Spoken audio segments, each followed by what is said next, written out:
নমস্কার, আমি মানসী কিচেনে সবাইকে স্বাগত। তো অনেকেরই খাসি খেতে মন করে, তো আমরা এত দাম তো খেতে পারি না।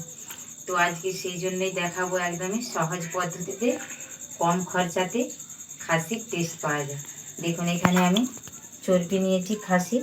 তো এটা আমার 100 টাকার চর্বি নিয়েছি। দেখুন, তো আগে থেকে আমি নুন আর হলুদ মাখিয়ে রেখেছি।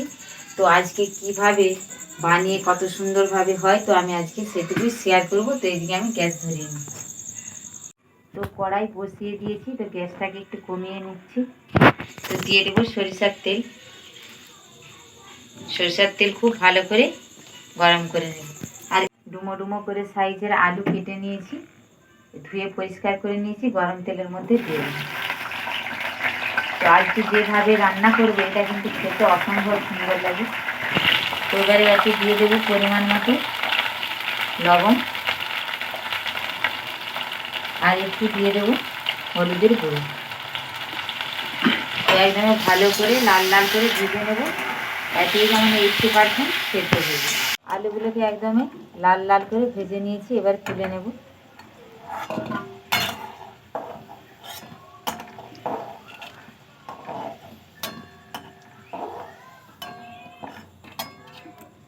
আর একটু সামান্য তেল দিয়ে দেব, একটু সামান্য তেল।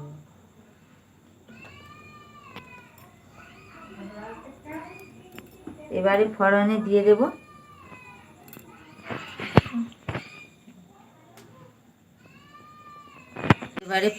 দিয়ে দেব গোটা জিরে, জয়িত্রী আর রেড স্টারের একটু, আর দিয়ে দেবো দারুচিনি, একটা এলাচ, গোলমরিচ আর লবঙ্গ, সব একসঙ্গে দিয়ে দেবো। তো এটা কাঁচাতে দিলেও কিন্তু খেতে ভালো লাগে, অনেকে শুকনো খোলায় ভেজে দেন। তো এবার দিয়ে দেবো পেঁয়াজ কুচি।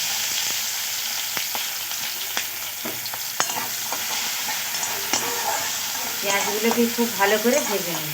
খুব ভালো করে ভেজে নিয়েছি, এবার দিয়ে দেবো রসুন বাটা।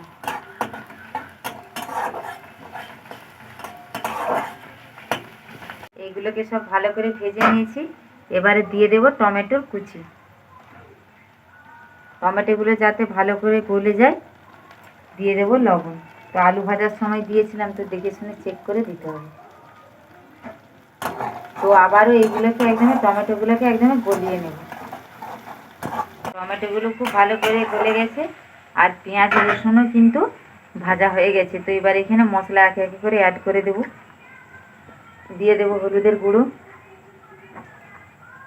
দিয়ে দেবো জিরের গুঁড়ো, দিয়ে দিচ্ছি ধনের গুঁড়ো, আর দিয়ে দেবো লাল লঙ্কার গুঁড়ো। তো এখানে ঝাল অনুযায়ী আপনারা ব্যবহার করবেন। এবার একটু ভালো করে ভেজে নেব, যাতে না পুড়ে যায়। দিয়ে দেবো জল।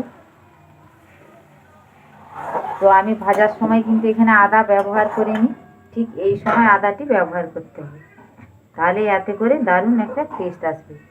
দিয়ে দেবো আদা।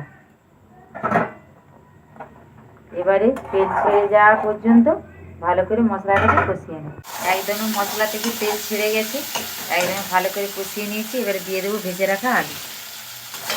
এবারে আলুগুলো দেওয়ার পরে আমি 3 থেকে 4 মিনিট ভালো করে কষিয়ে নেব। আলুগুলোকে একদম ভালো করে কষিয়ে নিয়েছি, এবারে দিয়ে দেবো জল। তো এখানে যে যেরকম জল পছন্দ, গ্রেভি পছন্দ করবেন, সেই অনুযায়ী এখানে জল দেবেন। তো দিয়ে দিলাম জল। নুনটা এর মাঝে একবার একটু চেক করে নেবেন অবশ্যই। এবারে চাপা দিয়ে আলুগুলোকে সেদ্ধ করে নেব। উঠে উঠেছে, এবারে চর্বিগুলো দিয়ে দেব। নুন হলুদ মাখিয়ে রেখেছিলাম। এবারে 10 মিনিট একদমই হালকা আছে ফুটিয়ে নেব।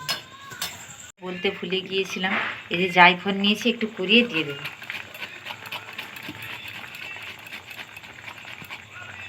বাস, এবারে ফুটতে থাকে। দেখুন, একদম হয়ে গেছে রেডি। তো একদম আলু ঠিকঠাক সেদ্ধ হয়ে গেছে। এখানে ভাজা আলুটা ব্যবহার করেছি, এটা অসম্ভব সুন্দর খেতে লাগে। তো চলুন, এবারে গ্যাস বন্ধ করে দিলাম। আমি ঢাকা দিয়ে এই অবস্থায় 5 মিনিট রেখে দেবো, তারপরে 5 মিনিট পরে আপনাদেরকে দেখাবো। চাপা দিয়ে রেখেছিলাম, এবারে খুলে দেখাচ্ছি। দেখুন, আর একদমই গন্ধই পুরো রান্নাঘরটা মোমো করছে, দেখুন কত সুন্দর হয়েছে আর কালারটা দিই। তো আমি এরকম গ্যাবি গ্যাবি রেখেছি, আলুও আছে, একটু টেনে দেবে দেখুন। তো এইভাবে দেখুন 100 টাকার এটা চর্বি অন্তত 5-6 জন খাওয়া হবে দেখুন।